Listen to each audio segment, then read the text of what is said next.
तो जनाब अफरीदी ने खान को पीछे छोड़ दिया है, लेकिन वजीर इन सब से बाजी ले गया। आज हुआ क्या वो बताता हूँ।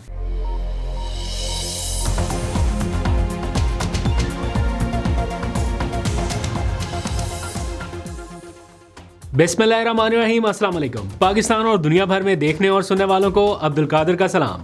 मौसम के साथ साथ सियासी दर्जा हरारत भी बढ़ रहा है और वफाक और सूबे के दरमियान सियासी तनाव में पिछले 24-48 घंटों में अच्छा खासा इजाफा हो चुका है। प्रेस कॉन्फ्रेंसेज हो रही हैं, बयानात दिए जा रहे हैं। उधर से वज़ीर आला असम्बली में खिताब कर रहे हैं, इधर से तीन वफाकी वज़रा बैठ के प्रेस कॉन्फ्रेंस कर रहे हैं। ये सारा मामला कहाँ पर जा रहा है, इसके बारे में थोड़ी बात करेंगे। और फिर आज अडयाला में मुलाकात ना कराने का जो दिन था वो अभी थोड़ी देर पहले ही ख़त्म हुआ। इस मौके पर कारकुनान की बड़ी तादाद अडयाला जेल के बाहर मौजूद रही। अलीमा खान, पार्टी की सीनियर लीडरशिप, खैबर पख्तूनख्वा से आए MPAs या पंजाब से आए MPAs, ये सारे लोग मौजूद रहे। तो आज के दिन के जो खूबसूरत मनाजर थे, जो मुझे बहुत अच्छे लगे, वो मैं कुछ ही देर में आपके सामने रखता हूँ। वैसे मौसम खासा सर्द रहा, हल्की हल्की बारिश भी थी। तो इन लोगों ने पार्टी परचम से मिलती जुलती जो छतरियाँ हैं वो निकाल ली।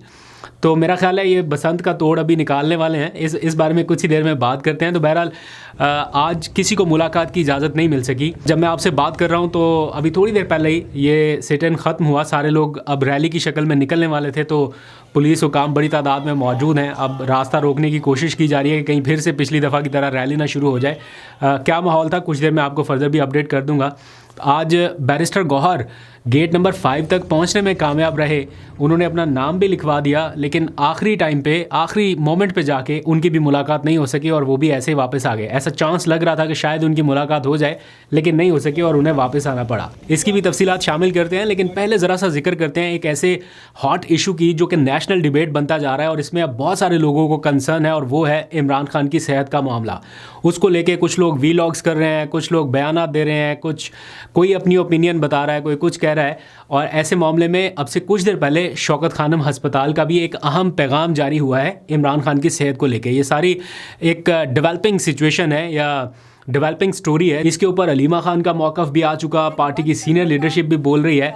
और वजह ये बनी कि गुज़िश्ता रात गालिबन 2 जर्नलिस्ट की जानिब से व्लॉग्स किए गए और उन व्लॉग्स में ये बताया गया या उनकी जानिब से ये दावा किया गया, जिसकी मैं तो अभी तक तस्दीक नहीं कर पाया हूँ, लेकिन जो दावा सामने आ रहा है वो ये कि इमरान खान की दाईं आँख जो है वो मुतासिर हुई है एक बीमारी CRVO जिसे बोला जाता है, उसकी वजह से। और उनको अचानक से रात के पिछले पहर हस्पताल मुंतकिल करना पड़ा, अडयाला से हस्पताल। ये दावा किया गया एक जर्नलिस्ट की जानिब से। और उन्होंने भी कहा कि असदुल्ला खान साहब ने ये व्लॉग किया और उन्होंने भी कहा कि ये अनकन्फर्म्ड मालूमात है, मैं इसको रीचेक करूँगा। जहाँ तक ये मामला कि उनकी आँख में कोई इशू है, इस बारे में तो वो जर्नलिस्ट से पहले ही इजहार कर चुके हैं। जब ये अदालतों में पेशियाँ होती थी तो वहाँ कवर करने वाले जो सीनियर जर्नलिस्ट हैं उनसे भी पूछा गया, तो उन्होंने भी बताया कि इसका जिक्र तो इमरान खान पहले ही कर चुके हैं हमारे साथ कि मेरी आंख में इशू है, और उनको गालिबन डॉक्टर्स चेक भी कर रहे थे और उन्हें कुछ आई ड्रॉप्स भी सजेस्ट किए गए। ये यहाँ तक तो बात ठीक है, फैक्ट है।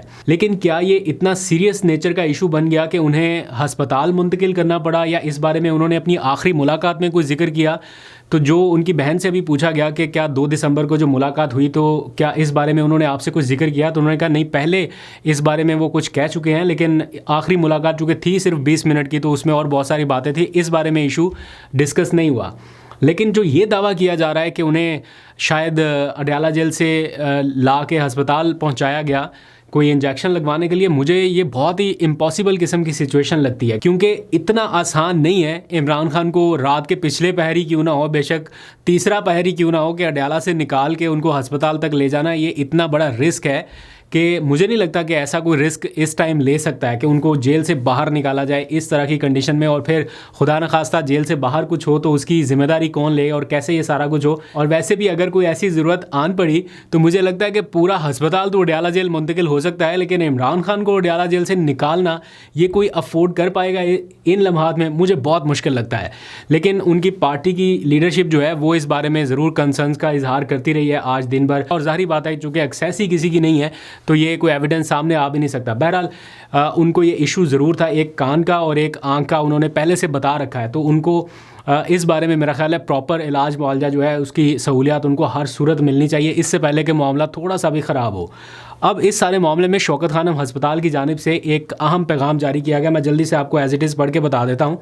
इस पैगाम में लिखा गया है कि गुज़िश्ता रात से मुतअद्दिद खबरें आ रही हैं जिनमें बताया जा रहा है कि इमरान खान आंखों की एक संगीन बीमारी में मुब्तला हैं। हमारे लिए इस खबर की आज़ादाना तस्दीक कर पाना नामुमकिन है, ताहम इस वक्त हमें इमरान खान की सेहत के बारे में शदीद तशवीश लाहक है। साथ में लिखा गया है कि अगरचे हमें उन मुआलजीन की पेशावराना सलाहियतों पर मुकम्मल एतमाद है जो इस वक्त उनकी देखभाल कर रहे हैं, ताहम इसके बावजूद हम दरख्वास्त करते हैं कि शौकत खानम हस्पताल के डॉक्टरों की एक टीम को फौरी तौर पर इमरान खान तक रसाई दी जाए और उनके इलाज में शामिल होने की इजाज़त दी जाए ताकि उन तमाम लोगों को मुतमिन किया जा सके जो इस बारे में तशवीश रखते हैं। तो ये है इस वक्त की सिचुएशन। आई होप कि जल्दी इस बारे में कोई ना कोई अपडेट आ जाए या फिर हुकूमती रहनुमाओं में से कोई रब्ता करके PTI के लोगों को बता सके, बजाय इसके कि वो स्पेकुलेशन इतनी ज़्यादा हो जाए। आपको याद है लास्ट टाइम खुदा न खास्ता किस किस्म की चीज़ें जो है वो सोशल मीडिया पर डाली जा रही थी कि ये हो गया वो हो गया, और वो इंडियन मीडिया और अफ़गान मीडिया और पता नहीं क्या क्या कुछ स्पेकुलेट हो रहा था। बहरहाल इन स्पेकुलेशन से बचने का एक ही तरीका है कि किसी एक आध की फौरी मुलाकात करा दी जाए। इमरान खान एक मामूली प्रिजनर नहीं है, लाखों लोग उनके चाहने वाले, करोड़ों फॉलोअर्स उनके बाहर बैठे हुए। ज़रा सी भी किसी बात के ऊपर वो फिर एक ऐसा इशू इनिशिएट होता है कि फिर इसको संभालना मुश्किल हो जाता है। तो वक्त रहते एक आध मुलाकात अगर हो जाए तो इन मामलात में ठहराव आ सकता है। अब इस सारे मामलात को लेके आज PTI के कुछ लोग इस्लामाबाद हाई कोर्ट पहुंचे कि उनका केस फिक्स कराया जा सके, कोई अपीलों का मामला आगे बढ़े, उसमें नाकामी हुई। चीफ जस्टिस से मुलाकात की कोशिश की, मेरा ख्याल ये 6वीं या 7वीं मरतबा कोशिश थी, इसमें भी नाकामी हुई। ना केस फिक्स हो रहा है ना उनकी मुलाकात हो पाई। फिर अडयाला जेल के बाहर आज एक बार फिर ये सारे लोग बैठे और कारकुनान की एक बड़ी तादाद मौजूद रही। सर्द मौसम के बावजूद इमरान खान की बहनें भी मौजूद थी, सीनियर लीडरशिप, कोई KP से आया, कोई पंजाब से आया, सारे लोग मौजूद थे। अभी थोड़ी देर पहले डिस्पर्स हुए हैं। आज के इस पूरे एनवायरनमेंट में जो सबसे खूबसूरत मनाजर थे जो मुझे लगे वो ये थे कि एक ही जगह पे कुरान खानी हो रही है, सारे लोग कुरान खानी में मसरूफ़ हैं। उसी जगह पे आपके जो सिख कारकुनान हैं वो मौजूद हैं, आपके हिंदू कारकुनान वो मौजूद हैं, आपके ईसाई कारकुन वो वहाँ पे मौजूद है। तो एक ही जगह पे मुसलमान, हिंदू, सिख, ईसाई सब इकट्ठे दिखाई दिए, जो कि एक बहुत अच्छा जेस्चर लगा। यानी सारे फेथ के जो लोग हैं वो एक ही जगह पे एक ही टाइम पे मौजूद है। तो ये नेशनल हार्मनी का एक बहुत ही खूबसूरत सा नमूना नज़र आया जो कि बड़ा काबिल तारीफ़ है। सियासी सारी चीज़ों से हट के आगे बढ़िए। जो मैंने स्टार्ट में आपको बताया कि आफरीदी ने खान को पीछे छोड़ दिया, इसकी तफसील कुछ ही देर में शेयर करते हैं। वो ऑब्वियसली नंबर प्लेट्स के हवाले से है, ये ना समझिए कि सोहेल अफरीदी ने इमरान खान को पीछे छोड़ दिया, मेरी बातों से शायद ऐसे ही लग रहा होगा। लेकिन ये जो नंबर प्लेट्स थी आज उनकी ऑक्शन हुई है, आफरीदी, वज़ीर, खान, ये सारा कुछ, इनको करोड़ों रुपए में नंबर नीलाम हुए हैं।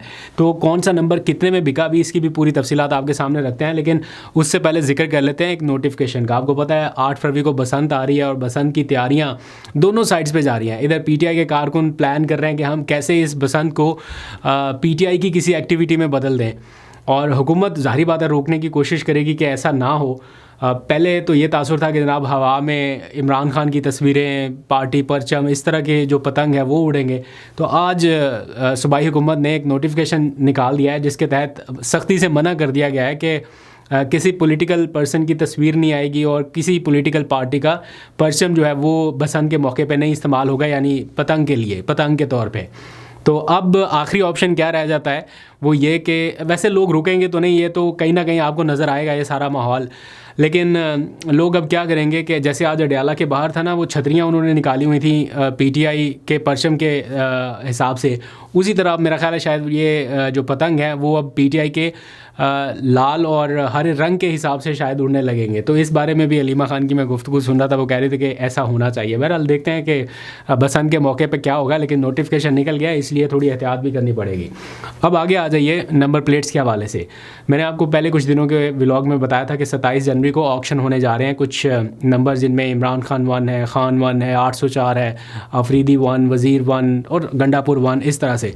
तो आज ये सारे नंबर, सारे तो नहीं, इसमें 2 नंबर शायद रख दिए गए हैं, वो बाद में नीलाम किए जाएंगे। बाकी जो नंबर्स नीलाम हुए हैं उनका ज़रा मैं आपको बता दूं। सबसे महंगा नंबर जो बिका है वो है वज़ीर 1 का। तो नीलामी में जो वज़ीर 1 नाम की नंबर प्लेट है उससे 1,50,00,000 रुपए मिले हैं खैबर पख्तूनख्वा हुकूमत को, क्योंकि सबसे ज़्यादा बोली जो थी वो 1,50,00,000 की थी। फिर अफरीदी 1, ये नंबर प्लेट जो है इसको भी अच्छी खासी कीमत में ख़रीदा गया है। 1,40,50,000 रुपये में पेशावर ज़ल्मी के जो मालिक हैं जावेद आफरीदी, उन्होंने ख़रीदा ये आफरीदी 1 का नंबर। और फिर नीलामशुदा नंबर प्लेट्स में जो खान 1 है उसके ऊपर भी ज़्यादा बोली आई है। चूँकि ये इमरान खान 1 नहीं था, सिर्फ खान 1 था, तो ये तीसरे नंबर पे आया है और इसमें 1,11,00,000 रुपए की बोली दी गई है। और इसे ख़रीदने वाले पीटीआई के एमपीए हैं नेक मोहम्मद, उन्होंने ये नंबर ख़रीदा है। इसी तरह पेशावर 1 जो है उसकी नंबर प्लेट 1 करोड़ रुपए में नीलाम हुई। हरीपुर 1 नंबर प्लेट 80 लाख रुपए में फ़रोख्त हुई। यूसुफजई 1 49,20,000 रुपये में और दुरानी 1 16,60,000 रुपये में फ़रोख्त हुई। मालाकंड 1 के 12.5 लाख रुपए और सवाबी 1 12 लाख रुपए में नीलाम हुई है। इसी तरह इमरान खान 1 और इमरान खान 804 या शायद 804 वो नंबर जो है वो उसकी ई बिडिंग की जाएगी। तो ये सारी सिचुएशन है, नंबर्स करोड़ों रुपए में जा रहे हैं।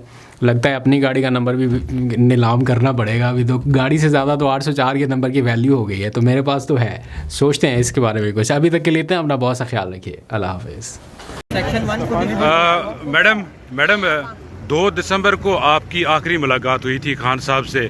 ये खबरें आ रही हैं कि उनकी एक आंख में कोई मसला हुआ है।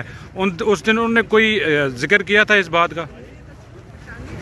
तो 2 महीने हो गए इस बात को।